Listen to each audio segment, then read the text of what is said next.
बहुत समय पहले एक गांव था चंदनपुर। यह गांव खास था क्योंकि रात में आसमान इतना साफ दिखाई देता था कि लोग तारों को गिनते गिनते ही सो जाते थे।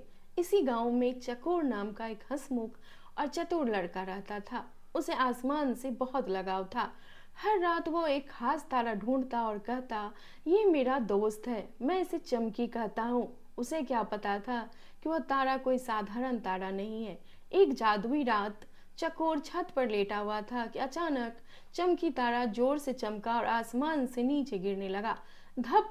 रोशनी की एक लकीर उसके सामने जमीन पर आकर रुकी। जैसे ही रोशनी कम हुई, वहां एक सुंदर रानी खड़ी थी। चांद जैसी चमक वाले बाल, सितारों से सजे कपड़े और बेहद दयालु आंखें। रानी ने मुस्कुराकर कहा, मैं हूँ तारों वाली रानी। तुमने मुझे चमकी नाम दिया था, है ना? तुम्हारी दोस्ती ने मुझे धरती पर आने की शक्ति दी है। चकोर हैरान था। आप मेरा तारा? रानी ने सिर हिलाया और बोली, हाँ, मैं एक मुश्किल में हूँ। मुझे तुम्हारी मदद चाहिए। रानी ने बताया कि आसमान की सारी जादुई चमक एक सितारा दिल नाम की शक्ति से चलती है, लेकिन किसी ने उसे चुरा लिया है। अगर वह वापस नहीं मिला तो तारों की रोशनी हमेशा के लिए खत्म हो जाएगी। चकोर ने तुरंत कहा, मैं आपकी मदद करूंगा। यह सुनकर रानी ने अपनी उंगली घुमाई और चकोर के हाथ में जादुई ताकत वाली एक चमकीली छड़ी आ गई। दोनों अपनी यात्रा पर निकले और पहला पड़ाव था परछाइयों का जंगल। यहाँ के पेड़ इतने लंबे और काले थे कि उनकी छाया जमीन से उठकर रास्ता रोकने लगी।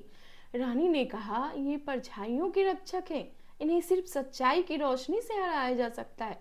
चकोर ने हिम्मत कर कर अपनी छड़ी उठाई और बोला, मैं रोशनी का दोस्त हूँ। छड़ी से निकली चमकती किरणों ने सारी परछाइयों को धुएं में बदल दिया। रानी ने मुस्कुराकर कहा, तुम सच में बहुत बहादुर हो। अगला पड़ाव था समय की नदी। इस नदी का पानी उल्टी दिशा में बह रहा था, मानो समय पीछे जा रहा हो। रानी बोली, इसे पार करने के लिए यादों की शक्ति चाहिए। चकोर ने अपनी छड़ी दिल पर रखकर सबसे प्यारी यादें सोची, दादी के साथ कहानियां सुनने की। तभी छड़ी सुनहरी चमक से भर गई और नदी पर एक चमकदार पुल बन गया, जिसे दोनों सुरक्षित पार हो गए। आखिरकार वे बर्फ के महल में पहुंचे, जहां काले चोंगे वाला अंधेरे का जादूगर बैठा था। उसके हाथ में वही चमकदार सितारा दिल था। जादूगर बोला, मुझे अंधेरा पसंद है, तारे मेरे किसी काम के नहीं। रानी ने विरोध किया, लेकिन अंधेरे ने तूफान से पीछे उसे धकेल दिया। तभी चकोर आगे बढ़ा और चिल्लाया, मैं आसमान को अंधेरा नहीं होने दूंगा। उसने छड़ी जोर से घुमाई। उससे इतनी तेज रोशनी निकली कि पूरा महल चकाचौंध हो गया। जादूगर कमजोर होकर गिर पड़ा और सितारा दिल उसके हाथ से निकलकर उड़ता हुआ रानी के पास चला गया। रानी ने सितारा दिल आसमान की ओर उठाया। तुरंत ही पूरा आकाश फिर से जगमगा उठा। तारे पहले से भी ज्यादा खुशी से चमक रहे थे। रानी ने चकोर को छोटा सा तारा देते हुए कहा, तुम्हारे दिल की रोशनी ने आसमान को बचाया है। यह तारा हमेशा तुम्हारी रक्षा करेगा। अगले ही पल चकोर खुद को अपनी घर की छत पर पाया। उसके हाथ में छोटा सा तारा चमक रहा था, जैसे कह रहा हो, मैं अब तुम्हारे साथ हूँ। चकोर ने आसमान की ओर देखा।